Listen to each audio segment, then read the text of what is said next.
മണ്ണിടിച്ചിലുണ്ടായ ശിരൂരിൽ അവിടെ രക്ഷാദൗത്യം പുനരാരംഭിക്കുന്നതിൽ അനിശ്ചിതത്വം നിലനിൽക്കുകയാണ്. നേവി സംഘം പുഴയിൽ പരിശോധന നടത്താതെ ഇന്ന് മടങ്ങി. രക്ഷാപ്രവർത്തനം പൂർണ്ണമായി അവസാനിപ്പിച്ച നിലയിലാണെന്ന് അർജുന്റെ കുടുംബം ആക്ഷേപമുന്നയിച്ചു. രക്ഷാപ്രവർത്തനം താൽക്കാലികമായി അവസാനിപ്പിച്ചാലും ദൗത്യസംഘം ഇവിടെ തുടരുമെന്നായിരുന്നു ജില്ലാ ഭരണകൂടത്തിന്റെ ഇന്നലത്തെ ഉറപ്പ്.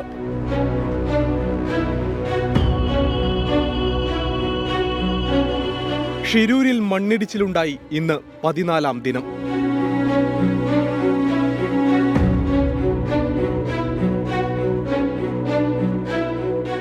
ആളും ബഹളവുമില്ലാതെ ഗംഗാവലിയുടെ തീരം.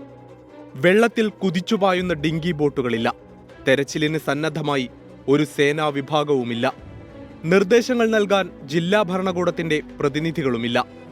അപകട സ്ഥലത്തുള്ളത് ദേശീയപാതയിലെ മണ്ണ് നീക്കം ചെയ്യുന്ന ഒരു JCBയും 3 പോലീസ് ഉദ്യോഗസ്ഥരും മാത്രം. അടിയൊഴുക്ക് പരിശോധിക്കാനെത്തിയ നാവികസേനാ അംഗങ്ങൾ ഒന്നും പറയാതെ പുഴയിലിറങ്ങാതെ മടങ്ങി. രക്ഷാദൗത്യത്തിന് പൂർണ്ണ വിരാമമാണോ എന്ന ചോദ്യം പ്രസക്തമാണ്. നമ്മളെല്ലാം ആശങ്കപ്പെട്ട പോലെ തന്നെ പുഴയിൽ നിന്ന് മാത്രമല്ല കരയിൽ പോലും ഒരു തരത്തിലുള്ള സംവിധാനങ്ങളും ഇവിടെയില്ല. രാവിലെ നേവിയിലെ ചില ഉദ്യോഗസ്ഥർ ഇവിടെ എത്തിയിരുന്നു, പക്ഷേ പിന്നീട് അവരും മടങ്ങിപ്പോകുന്ന സാഹചര്യമാണ് ഉണ്ടായത്. പൂർണ്ണമായും ഒരു തരത്തിലുള്ള ഒരു പ്രവർത്തനവും നടക്കാത്ത നിലയിലേക്ക് ഈ സ്ഥലം പൂർണ്ണമായി മാറിയിരിക്കുകയാണ്. എല്ലാ പ്രതീക്ഷകളും നഷ്ടപ്പെട്ടെന്ന് അർജുന്റെ കുടുംബം പറയുന്നു. ഇവിടുത്തെ സംവിധാനങ്ങൾക്ക് ഇനി അവർ കഴിഞ്ഞു, അത് ഇനിയില്ല, അവർക്ക് ഇനി ഉണ്ടാകാം, പക്ഷെ അത് കണ്ടെത്താൻ ആരുമില്ല എന്നാണ് ഞാൻ മനസ്സിലാക്കുന്നത്. ഡ്രഡ്ജിംഗ് യന്ത്രം ഉപയോഗിക്കാനുള്ള സാധ്യത പരിശോധിക്കാൻ തൃശൂരിൽ നിന്നുള്ള ടെക്നിക്കൽ സംഘം ഷിരൂരിൽ ഉടൻ എത്തും.